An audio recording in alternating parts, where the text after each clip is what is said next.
ఒక వ్యక్తికి ఇంత ఆయన ఆ రోజు లంచ్ తర్వాత కూర్చున్నప్పుడు ఆయన మాట్లాడుతుంటే ఆయన వేదన నేను చూశాను. ఆయన నలిగిపోతున్నారు. నిజంగా పత్రికా స్వేచ్ఛ ఎంత అవసరం దేశానికి, ప్రజాస్వామ్యానికి ఎంత కీలకమైంది అది ఆయన చెప్తుంటే ఆయన ఆవేదన నాకు అర్థమైంది.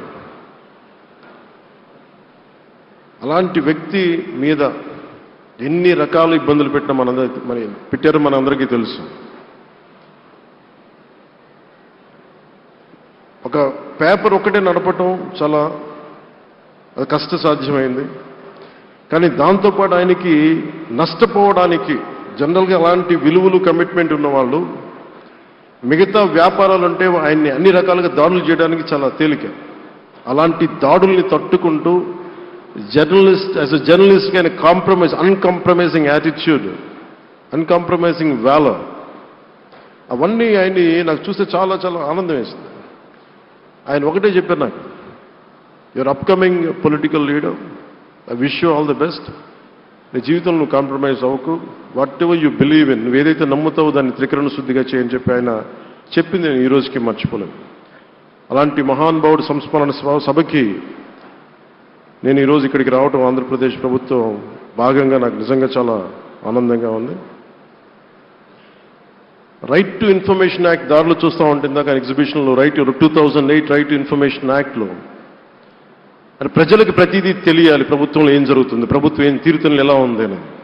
దానికోసం ఆయన అందరినీ కలిపి ఆంధ్రప్రదేశ్లో ప్రత్యేకించి ఉమ్మడి ఆంధ్రప్రదేశ్లో ఆయన ఒక ఉద్యమకర్తగా కూడా వ్యవహరించారు. ఒక ఆర్టీఐ లాంటి థాట్ ప్రాసెస్ ఉండాలి అంటే ఒకటే ఉంటుంది, ఇది ఏమి జరిగినా ప్రజలకి తెలియాలి. ప్రభుత్వంలో ఉన్న రాజకీయ వ్యవస్థ ఏమి చేసినా ప్రజలకి తెలియాలి, వారికి అండగా ఉండాలని చెప్పి ఆయన చేసిన ఈ యజ్ఞం చాలా జటిలమైంది, చాలా కష్టమైంది. పత్రికా రంగంలో విస్తరించిందే కాకుండా సినిమా నిర్మాణ రంగంలో కానీ, స్టూడియోస్ కానీ, హోటలియర్గా కానీ ఇవన్నీ చాలా చేసి ఉండొచ్చు. కానీ ఆయన క్రక్స్ ఆఫ్ రామోజీరావు గారిది మోస్ట్ ఇన్స్పిరేషనల్ జర్నలిస్ట్. ఇందాక కొల్లూరు పార్థసారథి గారు చెప్పిన, ఇందాక అమరావతి నుంచి నాయ ఎమ్మెల్యే గారు మాట్లాడినా కానీ, పార్థసారథి గారు చెప్పినా కానీ ఆయనకి ఖచ్చితంగా ఒక విగ్రహం పెట్టాలని. ఎందుకంటే జర్నలిస్ట్ విలువల్ని కాపాడి ఆయన ఎందుకు ఇన్స్పిరేషన్ అంటే ఎన్ని కష్ట నష్టాలు వచ్చినా, ఒక జర్నలిస్ట్గా ఉండటం వేరు, ఒక పత్రికాధిపతిగా ఉండి అన్ని ఒడిదుడుకులు ఎదుర్కొని ఆయన కుటుంబాన్నంతా బెదిరించినా కానీ ఏమి చేసినా కానీ జనరల్గా కుటుంబ సభ్యులు కష్టం వస్తే నలిగిపోతాం. కానీ అది కూడా దాటుకొని నేను నా జర్నలిస్ట్ వాల్యూస్ నేను కాంప్రమైజ్ అవ్వను, ఏదైతే జరగనని చెప్పి ఆయన కూర్చోబెట్టి at the cost of his family members also he vent ahead and uphold the journalistic values. వారికి దానికి చాలా చాలా సాహసంగా నాకు చాలా ఆనందం వేసింది. ఆయన ఆఖర్లో ఎలక్షన్ రిజల్ట్స్ వస్తాయి, ఎప్పుడు వస్తాయి వీటన్నిటి అనుకున్న టైంలో నేను ఒకటి అనుకున్నాను, ఆయన ఆరోగ్యం క్షీణిస్తూ ఉంది, బాగుండా ఆయన ఈ విజయ వార్త వింటారా లేదా అనేది నేను ఒకటి ఆలోచిస్తూ ఉన్నాను.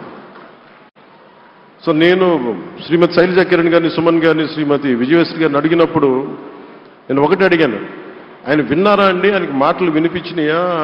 అందరూ చెప్తారు ఆయన వినిపించట్లేదంటే, లేదు, చాలా ఒక 24 గంటలు ఆ విజయాన్ని దశాబ్దం పాటు నలిగారు, దశాబ్దన్నర పాటు నలిగి ఆయన్ని నలిగిన తర్వాత ఆయన అలాంటి వ్యక్తి విజయ వార్త వినకపోతే అక్షోభిస్తుందేమో ఆత్మని అనిపించేది. కానీ విజయ వార్త వినే ఆయన పరమదించారు. అందుకు నాకు చాలా ఒక తృప్తినిచ్చింది. అలాంటి మహానుభావులకి నా నివాళులు అర్పిస్తూ ఆయన నుంచి ఎవరైనా నేర్చుకోవాల్సింది ప్రజాస్వామ్యాన్ని పరిరక్షించడానికి ఎవరి స్థాయిల్లో ఒక పత్రికాధిపతిగా కావచ్చు, ఎవరు ఏ స్థాయిలో ఉన్నా దాన్ని మనం కాపాడాల్సిన అవసరం ఉంది. అలాగే ఆయన జర్నలిస్టిక్ వారసత్వ ప్రవాహం అంటే ఉదాహరణకి ఇప్పుడు ఆపరేషన్ లేకుండానే మోకాళ్లకు ప్లాస్మా ట్రీట్మెంట్, మీ ఆర్థోపెడిక్ సమస్యలన్నిటికీ రోబోటిక్ టెక్నాలజీ ద్వారా తక్కువ ఖర్చుతో శాశ్వత పరిష్కారం, ఫ్రీ కన్సల్టేషన్, ప్రతి ట్రీట్మెంట్ పై 20% డిస్కౌంట్. ఈ ఆఫర్ కొద్ది రోజులు మాత్రమే, త్వరపడండి. V9 hospitals 9281465842